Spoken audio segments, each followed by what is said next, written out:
শাশুড়ির কবরের সামনে দাঁড়িয়ে এক পুত্রবধূর অভিযোগ। কেমন আছো মা? ভালো আছো তো? জানো, প্রতিদিন না আমি তোমার জন্য নামাজ পড়ে দোয়া করি। 5 ওয়াক্ত নামাজ পড়ে তোমার জন্য দোয়া করি যেন তুমি কবরে ভালো থাকো।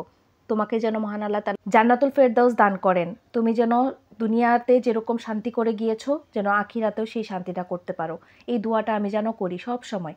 জানো মা, তুমি চলে গিয়েছো 3 বছর হয়ে গেল। কিন্তু এখন আমার সংসারে না কোনো রকম অশান্তি নেই। কেন জানো? কারণ তুমি যখন ছিলে তখন তো শুধু আমাকে চাপের উপর রাখতে, আমাকে কথার উপর রাখতে, সারাক্ষণ বাবার বাড়ি নিয়ে খোঁচা দিতে। কিন্তু এখন না সেই কথাগুলো বলার মতো কেউ নাই। যেন তোমাকে আমি খুব মিস করি।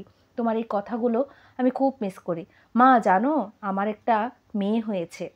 খুব আদরের এবং খুব সুন্দর, দেখতেও না তোমার মতো হয়েছে। আমি ভাবতে পারি না যে কিভাবে সম্ভব। তুমি তো মারা গিয়েছো অনেক দিন। তারপরও কিভাবে তোমার মতো দেখতে হলো আমার মেয়েটা? আমার মেয়েটার দিকে যখন তাকাই না তখন মনে হয় কি জানো, তোমার প্রতিচ্ছবি দেখছি। এতটাই তোমার মতো হয়েছে। তুমি জানো মা, তোমাকে না আমি যেভাবে যত্ন করে রেখেছিলাম বা তোমার জন্য যা করতাম আমি, তোমার কোনোদিন মন পেতাম না। সেই রকম না এখনও করি জানো তোমার ছেলেকে। কিন্তু এখন তোমার ছেলে না আগের মতো বিরক্ত হয় না। তুমি থাকাকালীন অবস্থায় তোমার ছেলের কাছে আমি ঘেঁষতেও পারতাম না। তখন তোমার ছেলে আমার উপর খুবই বিরক্ত হতো। জানি না কেন। কারণ আমার কাছে মনে হয় কি জানো, সে যখন বাহিরের থেকে কাজ শেষ করে আসতো তখন তুমি তার কাছে কিছু একটা বলতে যেটা তার কাছে ভালো লাগতো না।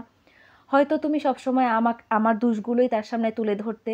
আমার কোনো গুণই ছিল না তোমার চোখে, সেটা পড়েইনি।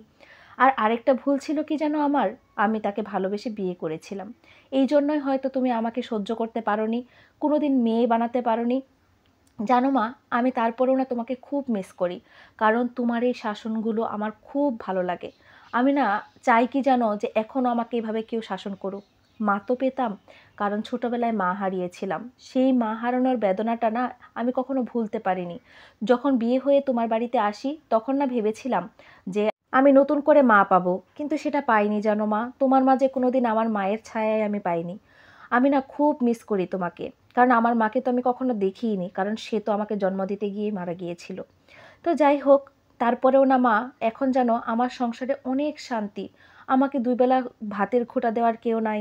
আমাকে 2 বেলা বাবার বাড়ির খোঁটা দেওয়ার মতো কেউ নাই যে বাবার বাড়ি থেকে কিছু আনতে পারিনি, ফকিন্নির মেয়ে, এই সেই কোনো কিছু আমাকে শুনতে হয় না। মা জানো, তুমি বেঁচে থাকলে আজকে হয়তো তুমি সেটা সহ্যও করতে পারতে না আমার এই সুখটা। তোমার ছেলে না আমাকে এখন অনেক ভালোবাসে, অনেক কেয়ার করে জানো। আমার মেয়েকে লালন পালনের সময় পুরোটাই সে আমাকে সাহায্য করেছে। আমি যদি একবেলা আমার মেয়েকে খাওয়াই তাহলে তোমার ছেলে তার মেয়েকে একবেলা খাওয়ায়। আমার সব কাজে না এখন সাহায্য করে। তুমি বেঁচে থাকতে তো কোনো দিন সে আমার কাছেও ঘেঁষতো না, একটা ভালো করেও কথা বলতো না। যদিও আমি ভালোবেসে বিয়ে করেছিলাম, সেই মানুষটার এই পরিবর্তনটা মেনে নিতে পারছিলাম না। এখন যেন সে কী করে, আমাকে বিছানা থেকে নামতেও দেয় না। আমি ঘুম থেকে ওঠা রাখেই দেখি সে সকালবেলার নাস্তা রেডি করে ফেলেছে। সকালবেলার নাস্তাটা এখন ম্যাক্সিমাম দিন সেই করে। জানো মা, এই সুখটা আমার তুমি দেখে যেতে পারলে না মা। আমি চাই জানো, যে তোমার সাথে যেন আমার সেই পরকালে আবার দেখা হয়। আমি যেন তোমার মেয়ে হয়ে উঠতে পারি মা। আমার এই সুখের দিনগুলো তোমাকে জানাতে চাই, গল্প করব তোমার সাথে, অনেক অনেক গল্প। তুমি আমার জন্য দোয়া করো মা। এখন যেভাবে আছি ওইভাবেই যেন আমার আজীবন কাটে তোমার ছেলেকে নিয়ে।